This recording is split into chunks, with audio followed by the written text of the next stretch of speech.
Hello everyone and welcome to this FIA video where we're going to talk about the championship, which once again starts on the 21st of April, so not long now until you can get racing in FIA once again. And it's all changed as well once again. We have 4 rounds which have rounds inside rounds that spread across 2 seasons which have World Series in them, with 1 World Series showdown after season 2.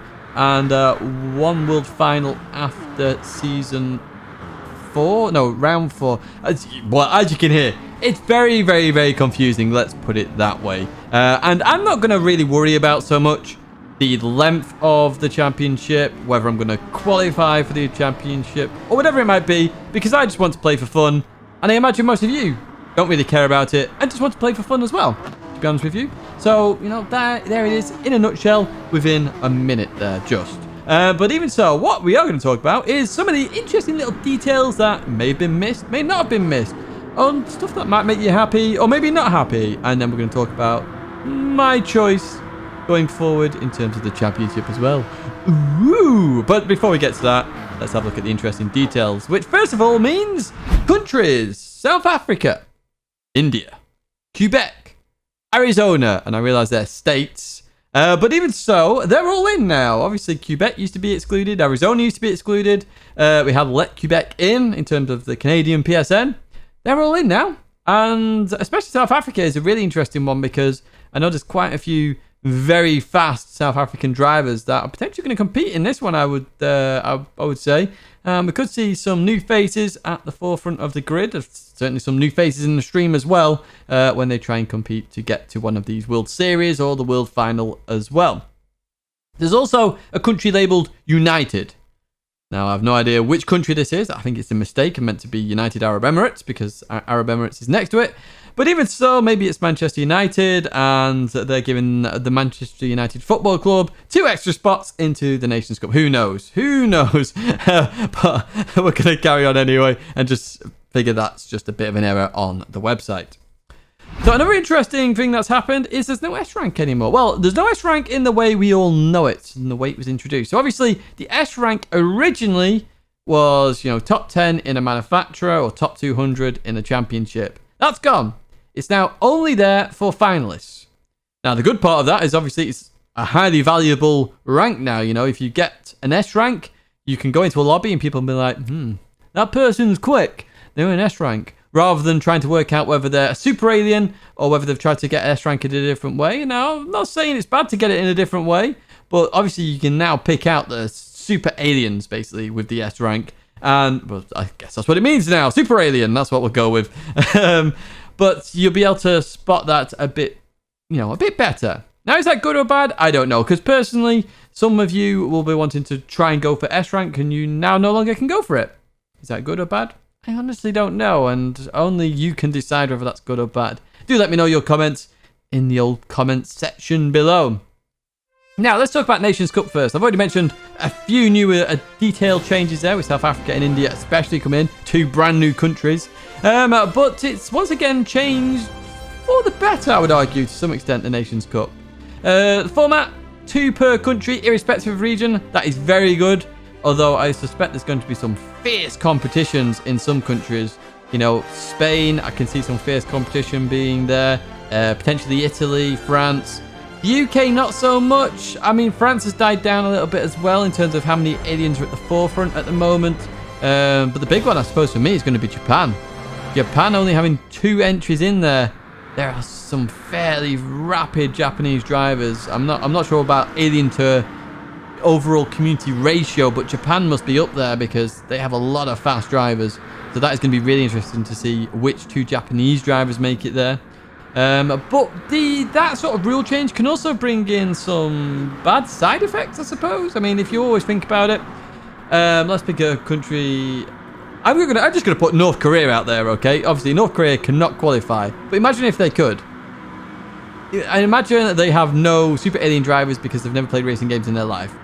But they managed to somehow get somebody qualified and they're 5 seconds off the pace. It's not really good for the competition when, let's just say, somebody, maybe the 3rd best Spanish driver is still a super alien and they don't qualify, but somebody 5 seconds off the pace does. I imagine that won't happen, but that's the bad part about that rule. But I think overall it's actually a good change. Let me know as well what you think about that in the comments. No top 16 superstars, which I'd argue is good for competition. I really, really do.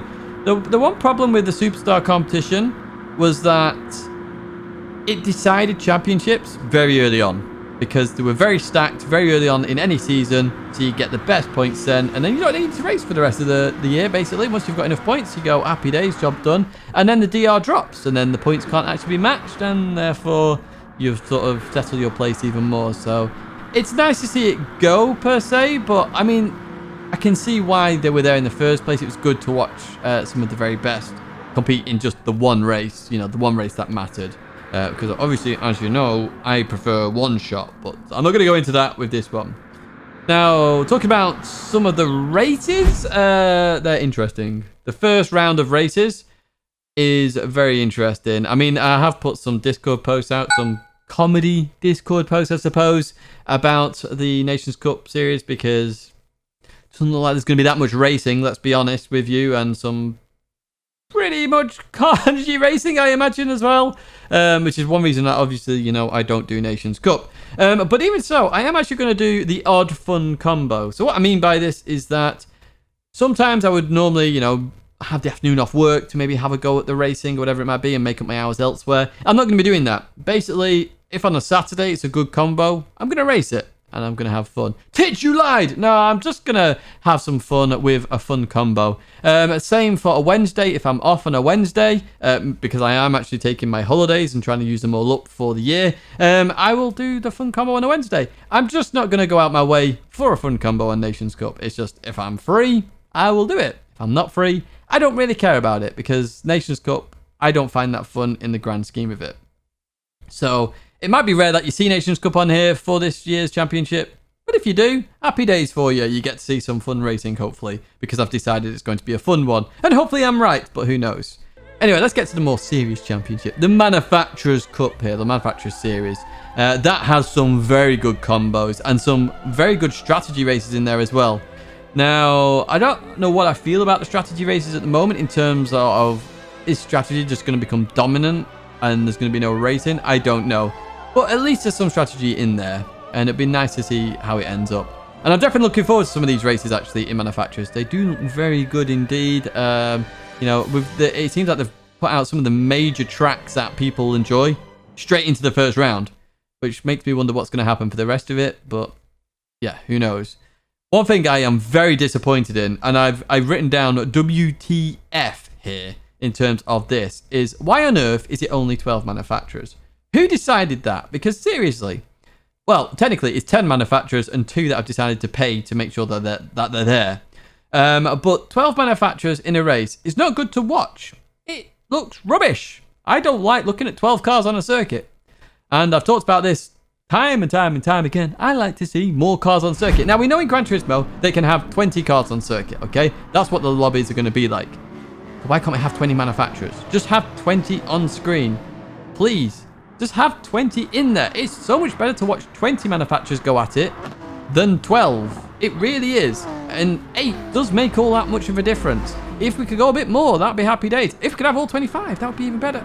I mean, you guys know my all-time dream for the Manufacturers Series, and this is how I envisage the Manufacturers Cup, or the Manufacturers Series, or whatever we want to call it, is have all 25 manufacturers with 2 cars on the grid each. So there are 50 cars on the grid, racing round to get the overall prize. You'd have all manufacturers interested because they'll all be represented, should I say, on circuit. That's the race that I'd want to watch as a spectator. And that is also the race that I would want to fight hard to be in as well. Hopefully we can have that in the future, I don't know, but that would be a dream. Now, I watched the Sim Grid with their World Cup. It looks stunning with that many cars on circuit. I always love a big old grid like this because it just promotes fantastic racing.